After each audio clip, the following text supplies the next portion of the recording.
Hello and welcome to Sound Librarian. I'm Stefan Schutz. Another arcade game today. If I asked you what film this game was inspired by, you'd probably get the right answer, especially if you knew the era when it came out. Rastan Saga came out about the same time as Conan the Barbarian, and it shows. In fact, the game industry used to do a lot of this. A new big Hollywood film would come out and there'd be a string of games that were all related in some way or another. Why I've chosen Rastan Saga in particular is because they've really tried to capture the bold Hollywood feel of the movie. Even though there's the simple chip technology for the sounds and the music, they've really tried to go for a really big sound. And the music is one of the main reasons why we're going to look at this. But also just to get a bit of a feel for arcade games in general and what they're doing at this era with the sound. Let's have a listen to Rastan Saga.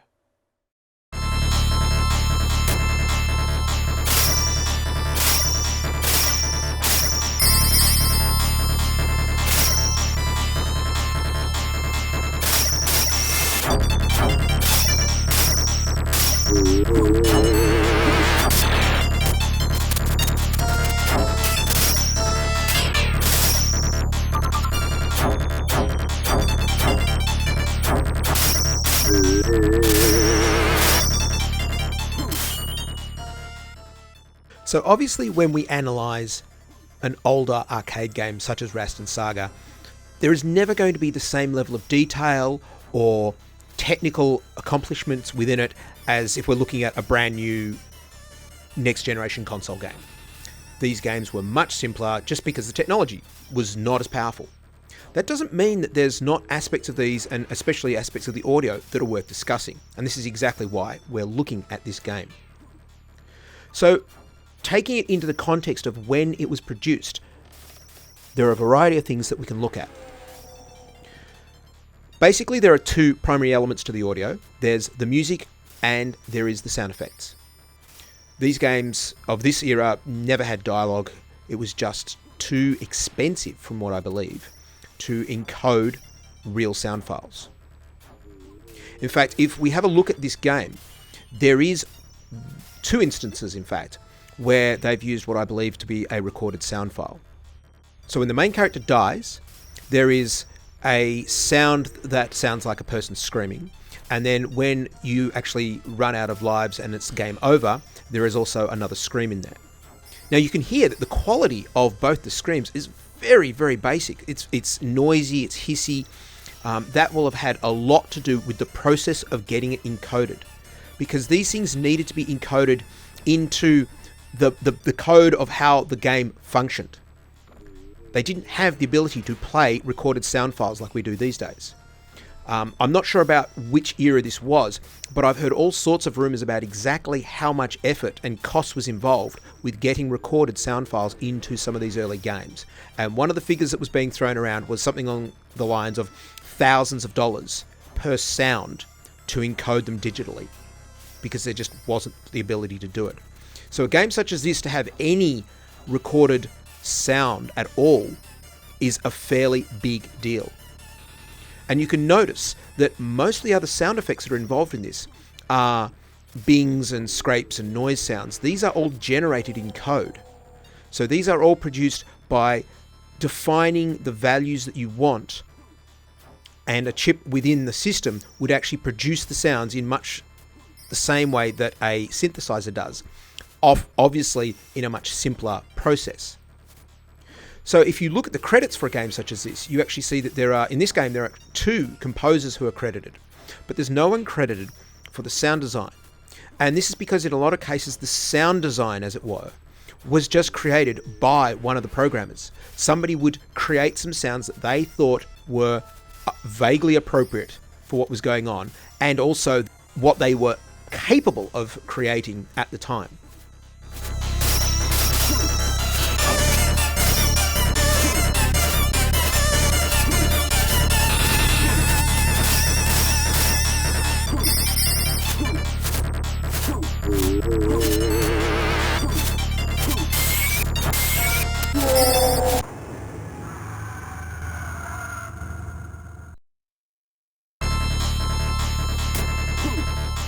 So they would use the synthesis capabilities of the chips they had and try to produce the sounds they thought were appropriate. So everything from the sword swipes and the clangs and the various different ringing sounds of picking up things, the sounds of the creatures, etc., all would have been generated. So it was only the scream of the main character dying and the second scream at the end. They've been heavily degraded by the process of digitizing. They're quite noisy. I would suspect that the reverb that we hear when the character dies has probably been added in a lot of ways to cover up the very, very poor quality of the recorded sounds. So really, what we are looking at with a game such as Rastan Saga is what has been done from a sound and music point of view. And creatively, it's the music that is, I guess, the main creative outlet. The sounds in some ways are more just a technical insertion of some sort of feedback. That doesn't mean that they're not creative in some way, but the limitations of the synthesis really, really dictated what was possible. So with the music, we have a composer, or in this case, two composers, that have to try and select a style of music that they want to write for the game. And then they have to work with, again, the available synthesis sounds that can be produced to represent the instruments. And this is where I think Rastan Saga is quite significant. The music in this is really, really quite bold. It's got really quite a good Hollywood feel, big blockbuster action film sort of sound, even though they've got limited types of sounds that they can use and very much limited in the number of sounds that they can have playing simultaneously. So they can't reproduce a whole orchestra. That's just not possible.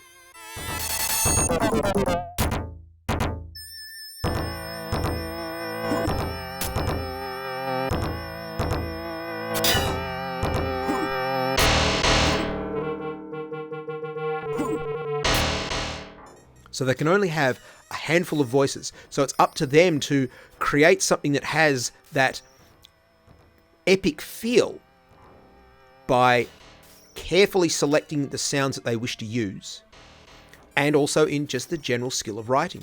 And this is something that I have noticed with a lot of the older games, not just arcade games, but some of the early console games as well, which had some of the similar limitations of what you could do with music. Quite often I've found the music itself, the notes that have been written, the melodies, in some cases the harmonies or the alternative melodies, to be really, really quite atmospheric because they needed to be.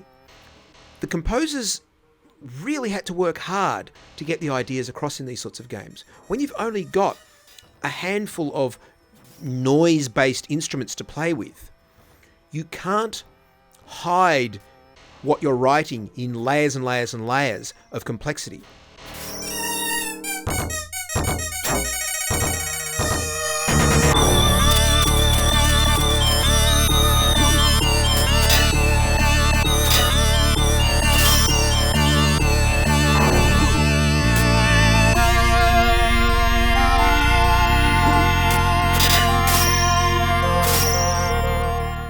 So they've got to write music that has impact, that's achieved with only a few voices playing at once, with the limitation of the instruments they have available.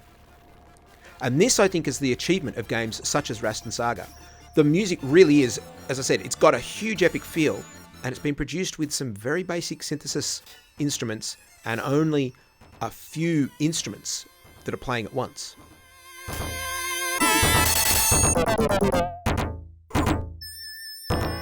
The other thing that's a little bit different about Rastan Saga is that they don't have one of the other issues that was common in a lot of arcade games of very, very short loops of music. This has quite a well-established theme that goes through various different elements, various different motives, and has a bit of development as far as the music is concerned. You move from different levels and you get different music. That's not uncommon, but all the music is fairly atmospheric. Whereas again, a lot of games just had really quite simple looping melodies that were only maybe a couple of bars long. So what they've managed to do here with Rastan Saga is they've managed to create a game that was designed to match a big budget, epic Hollywood film and try and give players a bit of that same feeling of being able to play the character, the epic sword-wielding barbarian type character. And this is why this game is significant, because compared with a lot of other games of its period, it's done a much better job than many of the other games of its period of producing just a huge feeling saga.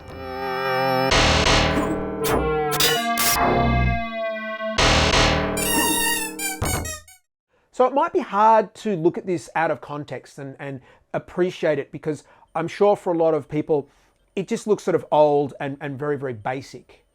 But when you put it into context of video game development overall, there are some significant things that happened during the era of arcade games. And Rastan Saga was one of those significant things. Hope this was interesting for you, and thanks very much for watching.